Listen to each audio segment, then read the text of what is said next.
이순신 장군이 7년 동안 꼼꼼하게 기록된 환란 가운데의 일기, 그것이 지금은 민족의 사표가 되었고 후손들이 어려운 일 당할 때에 기억하고 힘을 얻는 희망의 근거가 되었습니다. 7년이라는 세월의 무게, 언제 죽을지 모르는 긴장, 민족의 운명이 내 어깨에 달려 있다는 부담감, 눈앞에는 왜군이라는 적이 있고 조정에는 모함하는 대신들이 더 무서운 칼을 들이대는 상황에서 하루하루 최선을 다해 살아간 장군의 솔직한 기록입니다. 이제 우리 바이러스로 고생한 지 7주도 안 되었는데요, 이 7년이라는 세월의 무게는 얼마만큼일까요? 이현상 씨가 번역한 난중일기, 이런 표현이 나옵니다. 그해 여름 남쪽 바다는 울고 있었다. 죽을 길은 넓고 평탄했으며 살 길은 좁고 아득했다.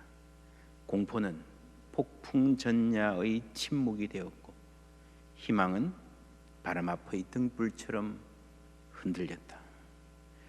희망이 바람 앞의 등불처럼 흔들리던 시기, 참 희망을 갈구하는 사람들이 있었고 어떻게 해서든 거짓 희망을 유지해 보려던 사람들도 있었습니다.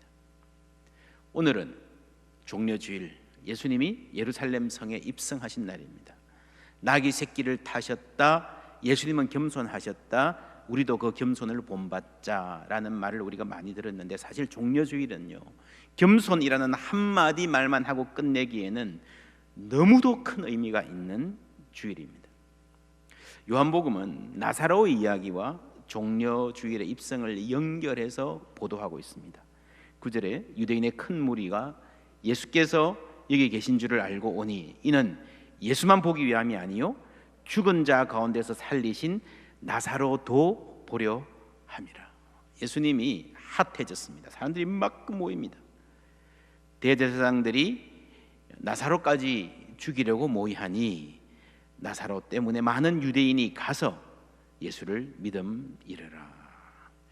여러분, 나사로가 죽었다가 살아났습니다. 그러니까요, 나사로는 희망의 사인인 것입니다. 모든 인간이 아무리 잘난 척해도 결국에는 죽음 앞에서 무릎을 꿇을 수밖에 없는데, 한 사람이 죽었다 살아나는 생명의 역사가 있었다면 여러분, 그것은 죄와 사망의 권세에서 인간이 해방될 수도 있는 그 가능성을 보여준 희망의 사인일 수 있습니다. 그런데 이 사람들은 희망의 사인을 보지 못했습니다. 9장에 그런 말씀 나왔죠. 우리도 맹인인가? 그렇습니다. 맹인이 되어서 보아야 할 것은 못 보고 보지 않아도 될 것은 열심히 봅니다. 마음을 써서 주의해야 할 사실은 대충 넘어가고요, 별로 신경 쓰지 않아도 되는 일에 밤을 새웁니다. 별것 아닌 일에 두려워하고 정말 두려워해야 할 것에는 둔감합니다. 여러분, 이 고난의 세상에 하나님께서 빛을 비추어 주시고 희망을 보여주시는데 그것을 못 보는 맹인들입니다. 그래서 그 생명을 죽이려 합니다. 그 희망의 불씨를 끄트리려 합니다. 그러는데 예수님께서 예루살렘에 입성하시고 백성들의 어마어마한 기대와 인기가 확인되었습니다. 바리새인들의 반응, 19절에 바리새인들이 서로 말하되 볼지어다 너희 하는 일이 쓸데없다. 보라, 온 세상이 그를 따르는도다. 여러분, 앞에서는요 대제사장들의 반응이 나왔습니다. 정리하면 이런 구도입니다. 대제사장들의 반응이 나오고 군중들의 환호가 나오고 바리새인들의 반응이 나옵니다. 이 본문은 이런 구도를 갖고 있습니다. 대제사장들은 당시 기득권의 핵심 보수 세력이었습니다. 바리새인들은요 나름대로 개혁적인 사람들이었습니다. 요즘 말로 진보라 볼 수 있습니다. 성경을 보면 예수님을 십자가에 못 박은 것은 진보와 보수의 연합이었습니다. 대다수 백성들은 아니었는데 이 지도층 중에서 진보의 지도층과 보수의 지도층이 함께 꾸민 계략이었습니다. 우리는 예루살렘의 입성 장면을 읽을 때마다 늘 의아해합니다. 예수님을 그렇게 환영하고 환호했던 백성들이 불과 4일 후에 어떻게 완전히 돌아서서 예수를 죽이라, 십자가에 못 박으라 외칠 수 있는가? 그래, 대중들, 백성들은 믿을 게 못돼. 맞습니다. 그런데 그에 못지않게 사회 지도층의 사악함을 보아야 됩니다. 어느 사회나요? 이 지도층들이 합세하면 얼마든지 백성들을 속이고 한쪽으로 몰아갈 수 있습니다. 물론 그 속임수가 오래 가지는 못하지요. 대제사장들의 반응, 군중들의 환호, 바리새인들의 반응, 이런 본문의 구조를 보면은 이 예수님의 입성을 둘러싼 권세자들의 두려움이 선명하게 보입니다. 예수님의 입성 장면 핵심에도 이런 말이 나옵니다. 예수는 한 어린 나귀를 보고 타시니 이는 기록된 바 시온 따라 뭐라고요? 두려워하지 말라. 두려워하지 말라. 두려움의 문제를 다루고 있습니다. 보라, 너희 왕이 나귀 새끼를 타고 오신다 함과 같더라. 기록된 바 하는 것은 구약의 말씀이란 뜻이지요. 스가랴 9장 9절입니다. 시온에 따라 뭐라 그럽니까? 크게 기뻐할지어다. 예루살렘에 따라 즐거이 부를지어다. 보라, 내 왕이 내게 임하시니 그는 공의로우시며 구원을 베푸시며 겸손하여서 나귀를 타시나니 나귀의 작은 것 곧 나귀 새끼니라. 이 말씀입니다. 예루살렘 성이 정확하게 입성이 예언되고 있습니다. 그런데 중요한 차이가 있습니다. 스가랴서에서는요, 시온 따라 기뻐하라 그랬고, 이 말을 인용하면서 요한복음은요, 시온 따라 두려워 말라 라고 바꾸어서 말을 전합니다. 여러분, 신약의 기자들이 구약을 인용할 때에 문자적으로 그대로 해야 되겠다는 강박은 없었습니다. 의미를 살려서 했습니다. 왜 이렇게 요한복음이 말했을까? 이렇게 말한 이유는요, 기뻐하는 것이 목표인데, 우리가 기쁘게 예배하는 것이 하나님의 목표인데, 이 지금 예루살렘 사람들이 기뻐할 준비가 되어 있지 않는 것입니다. 왜요? 두렵기 때문에. 예수님은 그들의 두려움을 알고 계셨습니다. 아무렇지도 않은 척하고 살아가지만, 강한 척하고 살아가지만 우리가 얼마나 두려워하고 얼마나 불안해하고 있는가 알고 계십니다. 누가 두려워하고 있습니까? 약한 백성들, 가난한 사람들, 맞습니다. 그런데 그들만 두려워합니까? 사실은요, 대제사장들과 바리새인들이 더 두려워하고 있습니다. 그들은 많이 가진 사람들이었습니다. 강한 사람들이었습니다. 자기 뜻에 맞지 않는다고 사람을 죽일 정도로 강한 반응을 보이는 사람들이었고, 그 힘으로 실제로 사형을 집행하는, 여러분, 사형까지 결론 끌어갈 수 있는 사람들이었습니다. 힘이 있는 사람들이죠.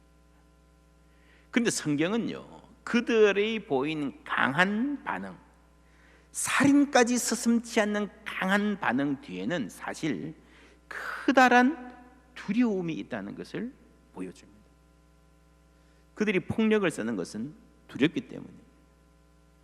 요한복음을 계속 읽어보면 로마 총독 빌라도도 두려워하고 있습니다. 이런 점에서 우리가 보라, 너희 왕이 오신다라고 할 때에 그 왕이 어떤 왕일까? 예수님이 왕으로 오신다면 헤롯 왕가를 갈아치우고 이 팔레스타인 땅에 새로운 왕국을 세울, 유대인들이 그때 기대하던 의미에서의 다윗의 자손일까?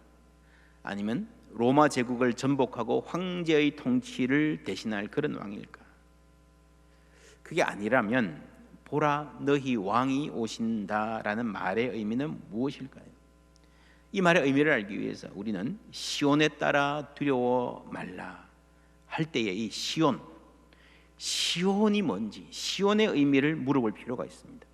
시편 137편에 보면요, 우리가 바벨론의 여러 강변 거기에 앉아서 시온을 기억하며 울었도다. 예루살렘을 그리워하는 그 중의 버드나무에 우리가 우리의 수금을 걸었나니 이는 우리를 사로잡은 자가 거기서 우리에게 노래를 청하며 우리를 황폐하게 한 자가 기쁨을 청하고 자기들을 위하여 시온의 노래 중 하나를 노래하라 하미로다. 야, 너희들 노래 불러봐. 노래 잘하잖아. 4절에 보면요, 우리가 이방 땅에서 어찌 여호와의 노래를 부를까? 예루살렘아, 내가 너를 잊을진대 내 오른손이 그의 제주를 잊을지로다. 결코 노래하지 않겠다는 거죠. 여러분, 바벨론 포로들이 고향을 그리워하는 노래입니다. 시온. 예전에 그런 노래 있었습니다. By the rivers of Babylon. 아십니까? 이게 보면 자이언이란 말이에요. 영어로 자이언. 이 팝송이 성경을 그대로 옮긴 거네요. 놀랍죠? 또 하나 놀라운 것은요, 이 내용은 굉장히 슬프고 그런 노래인데 흥겹잖아요. 막 춤추면서 흑인들이. 정말 놀라운 노래입니다. 여러분, 이 시온은요, 이 예루살렘에 대한 그리움, 구원과 회복의 소망이 담겨 있는 언어입니다. 만군의 여호와여, 주의 장막이 어찌 그리 사랑스러운지요. 주께 힘을 얻고 그 마음에 무슨 대로예요? 시온의 대로. 시온의 대로가 있는 자는 복이 있나이다. 주님의 성전을 그리워하는 간절한 마음의 중심에 이 시온이라는 단어가 있었습니다. 이 소원대로 그들은 포로에서 돌아왔습니다. 예루살렘에 왔습니다. 그런데 그들이 바라던 시온의 영광, 그 회복은 일어나지 않았어요. 그들은 여전히 이방 왕들의 압제에 시달리고 있었고 잠시 독립을 쟁취한 적은 있었으나 곧 탐욕에 물든 사람들이 왕이 되고 저상이 되고 백성들은 길 잃은 양같이 방황하고 탄식하던 시절이었습니다. 그래서 예수님 때까지요, 사람들은 계속해서 그 시온에 하나님의 영광이 돌아오기를 기다렸습니다. 주께서 일어나사 시온을 긍휼히 여기시리니, 주께서 일어나사 시온을 긍휼히 여기시리니 지금은 그에게 은혜를 베푸실 때라. 정한 기한이 다가옵니다라. 이 간절한 기다림, 여호와여 돌아오소서 언제까지니까. 그래서 이 시온이란 말에는요, 여호와께서, 하나님께서, 하나님의 영광이 우리 가운데 돌아오실, 이 땅에 돌아오실 그날을 기다리는 것입니다. 그래서 시온에 따라 기뻐하라, 너희 왕이 오신다라는 말은요, 하나님이 통치하신다, 하나님이 친히 이 땅에 시온에 돌아오신다는 말입니다. 성경이 말하는 바는 그게 십자가라는 겁니다. 마침내 왕이신 예수님이 시온에 돌아오시는, 여호와의 영광이 시온으로 돌아오는 순간, 예수님이 십자가를 지고 갈보리 언덕을 올라가던 그 순간이 바로 그들이 그렇게 바라던 여호와의 영광이 시온으로 돌아오던 순간이었습니다. 매였던 종들이 돌아오는 순간이었습니다. 이제까지 모든 인간을 억누르고 얽어매었던 죄와 사망의 권세가 힘을 잃고 사망의 노예되었던 종들이 돌아오는 것입니다. 구약의 희년, 포로되었던 백성들이 다 풀려서 집으로 돌아오듯이 죄의 종되었던, 사망의 노예였던 인류가 해방되는 것입니다. 그리스도께서 이 슬픔과 탄식의 자리, 고통과 고난과 소외의 자리, 그 모든 인간의 비참한 가운데서도 가장 낮은 자리인 십자가라는 자리에 오셔서 모든 인간을 구원하셨습니다. 그러니 여러분, 마땅히 기뻐할 일이죠. 세계 역사가 바뀐 날입니다. 모든 인류의 운명이 바뀐 날입니다. 그런데 그 구원의 완성으로 가는 길에 두려움이 있습니다. 요한복음 16장에 보면요, 내가 진실로 진실로 너희에게 이르노니 너희는 곡하고 애통하겠으나 세상은 기뻐하리라. 너희는 근심하겠으나 너희 근심이 도리어 기쁨이 되리라. 십자가를 두고 하신 말이죠. 여자가 해산하게 되면 그때가 이르렀으므로 근심하나 아기를 낳으면 세상에 사람 난 기쁨으로 말미암아 그 고통을 다시 기억하지 아니하느니라. 지금은 너희가 근심하나 내가 다시 너희를 보리니 너희 마음이 기쁠 것이요 너희 기쁨을 빼앗을 자가 없으리라. 할렐루야. 여러분, 새로운 생명의 탄생, 새로운 역사의 탄생을 앞두고 큰 근심, 두려움이 있었습니다. 그러나 그 고개를 넘으면 곧 기뻐하게 될 것입니다. 새 생명의 탄생, 너희 기쁨을 빼앗을 자가 없으리라. 그리스도의 십자가로 우리의 영원한 생명이 시작된 줄 믿습니다. 이 사실을 알기에 우리는 환난 가운데도 기뻐할 수 있습니다. 십자가가 있기 때문입니다. 여러분, 오늘 말씀해 보면 제자들은 예수를 따르는 길에 바짝 붙어 가면서도요, 그 의미를 몰랐습니다. 후에 알게 되었습니다. 이게 성령님이 하시는 일입니다. 보혜사 곧 아버지께서 내 이름으로 보내실 성령, 그가 너희에게 모든 것을 가르치고 내가 너희에게 말한 모든 것을 생각나게 하시리라. 생각나게 하시리라. 그때는 몰랐어요, 이게 뭔지. 그런데요, 성령이 임하시면요, 우리의 눈이 띄어져서 이 구원의 비밀을 알게 되는 것입니다. 여러분, By the Rivers of Babylon, 이 노래도요 얼마나 놀랍습니까? 이 슬픈 노래, 여러분, 바벨론의 포로 노예, 그걸 기억하면서 미국의 흑인들이 자신의 노예됨을, 아픔을 거기다가 함께 싣는 거예요. 그런데 더 놀라운 것은 이게 기쁨의 노래가 들리잖아요. 가만히 들어보면 슬퍼해야 되는 노래인데 그 노래를 부르면서 이게 기쁨의 곡조로 들리잖아요. 이게 바로 오늘 성경에서 말씀하신 시온에 따라 두려워하지 말라, 시온에 따라 기뻐하라 하는 말씀이 성취된 것인 줄 믿습니다. 그때 예루살렘의 백성들에게 함께 하셨던 하나님, 제자들에게 생각나게 하셨던 하나님이 여러분 계속해서 복음을 증거해 주시는 거예요. 그 복음이 이방인들에게 전해지고 로마 제국을 거쳐서 유럽, 영국, 미국까지. 그래서 백인들의 종교였던 이 기독교가 흑인들의 삶에 마음에 깊이 파고들어서 흔들어 놓을 줄, 그들의 오늘의 문화를 만들어 놓을 줄 누가 알았겠습니까? 멀고 먼 바다를 건너 피부색의 경계를 넘어 언어의 장벽을 넘어 모든 문화적 편견을 넘어서 복음이 전파되었습니다. 성령 하나님 그 자리에 계셨기 때문입니다. 오늘 우리가 예배하는 모든 자리, 여러분 가정에, 여러분 직장에, 여러분 삶의 모든 현장에 성령 하나님 함께 하시는 줄 믿습니다. 그럴 때에 우리 앞에 어떤 장벽이 가로막혀 있다 하더라도, 두려워할 일이 아무리 많다 하더라도 멈출 수 없는 승리의 행진이 계속될 줄 믿습니다. 여러분, 예수님을 맞이하는 이 군중의 환호는요 예언적 사건입니다.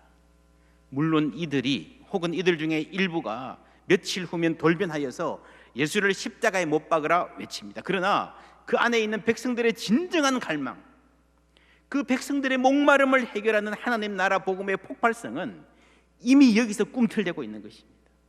그래서 예수를 죽이려고 했던 사람들이 기가 죽었습니다. 9절에 유대인의 큰 무리가 예수께서 여기 계신 줄을 알고 오니 했고요. 이제 쭉 이 입성 장면에 나오고 19절에 뭐라 그럽니까? 바리새인들이 서로 말하되 볼지어다 너희 하는 일이 쓸데없다. 보라, 누가? 온 세상이. 9절에서는 유대인의 큰 무리가 그랬는데 19절에서는 온 세상이라고 말합니다. 온 세상. 이 말이 과장 같지만 과장만은 아닙니다. 당시 6월절에는요 안디옥, 로마, 아시아, 아프리카로부터 수많은 사람들이 예루살렘에 모여들어서 발 디딜 틈이 없었습니다. 온 세상이 그를 따르는도다 라는 이 말은요, 바리새인들의 입장에서는 많은 인파를 보고 예수의 인기를 보고 급에 질린 채 자기도 모르게 내뱉은 말이었지만, 하나님의 입장에서는 앞으로 일어날 일을 보여주시는 예언이었어요. 하나님이 세상을 이처럼 사랑하사. 하나님이 누구를 사랑했어요? 유대인을 사랑했어요? 아니잖아요. 하나님이 누구를? 세상을 사랑하사. 그 온 세상이 그리스도를 따르는 거예요. 할렐루야. 이 온 인류를 향한 구원은 이렇게 성취된 것입니다. 여러분, 이 복음이 멀고 먼 바다를 건너 마침내 우리에게까지 왔습니다. 여기서 다시 피부색의 경계를 넘어 언어의 장벽을 넘어 문화적 편견을 넘어 전파되는 역사가 일어나고 있습니다. 온 세상이 그를 따르는도다. 이 말씀, 요한복음에서 한 줄 기록된 이 말씀이, 요한복음은요 90년대에 에베소라는 도시에서 기록된 것 같습니다. 당시에 박해받고 고통받던 소수자, 밖에는 대적자들이 많고요, 우리는 소수예요. 근데 그들이 이 요한복음을 읽었을 때에 온 세상이 그를 따르는도다, 이 말이 주는 그 희망의 메시지, 얼마나 놀라웠을까. 이 말을 통해서, 이 말씀을 통해서 하나님이 그 교회를 다시 세우셨을 줄 저는 믿습니다. 10년 혹은 20년 후에 같은 지역에서 박해가 더욱더 거세집니다. 그때 이 에베소의 앞바다의 섬 반모에서 요한계시록이 기록되었습니다. 그때 바람 앞에 등불 같은 그 교회에 이런 비전이 주어졌습니다. 이 일 후에 내가 보니 각 나라와 족속과 백성과 방언에서 아무도 능히 셀 수 없는 큰 무리가 나와 흰옷을 입고 손에 뭘 들고요? 종려가지를 들고. 요한이 젊을 때 보았던 그 장면, 이게 예언적 비전이었던 것입니다. 종려가지를 들고 보좌 앞과 어린 양 앞에 서서 큰 소리로 외쳐 이르되 구원하심이 보좌에 앉으신 우리 하나님과 어린 양에게 있도다 하니. 할렐루야. 여러분, 낙이 타고 우리를 찾아오신 예수님, 온 세상이 그를 따르는도다는 그 놀라운 비전, 오늘은 종려주일은 그 승리의 행진이 시작된 날입니다. 난중일기라는 말이 생각날 만큼 우리는 위기의 시간을 살고 있습니다. 다시 보실까요? 그의 여름 남쪽 바다는 울고 있었다. 죽을 길은 넓고 평탄했으며 살 길은 좁고 아득했다. 공포는 폭풍 전야의 침묵이 되었고 희망은 바람 앞의 등불처럼 흔들렸다. 우리도 이런 시간을 보내고 있습니다. 이러는 우리에게 우리 주님 말씀하십니다. 시온 따라 두려워하지 말라. 시온 따라 기뻐하라. 이 음성 듣기를 바랍니다. 이 난중에 우리가 감사일기를 쓰고 있음에 참 감사드립니다. 감사일기 매일 쓰시면서 참 좋구나 하시는 분들 많으실 것입니다. 그런 분들은요, 다음 주 중에 이제 끝나잖아요, 그죠? 예쁜 일기장 하나 구하셔가지고 계속해서 써나가시면 좋겠습니다. 코로나19가 가져온 선물, 좋은 습관 들일 수 있는 기회입니다. 하나님과 가까이 할 수 있는. 그렇게 써나가다 보면 이 난중일기 가운데에 희망의 증거들이 보이기 시작할 것입니다. 감사하는 그 자리에 성령 하나님 우리와 함께 하시고 우리의 눈을 열어서 이 역사 가운데서 여전히 일하시는 하나님을 보게 될 줄 믿습니다. 오늘 성경에 나온 그 일, 하나님이 지금도 우리를 통해서 이루고 계심을 알게 되실 것입니다. 보라, 온 세상이 그를 따르는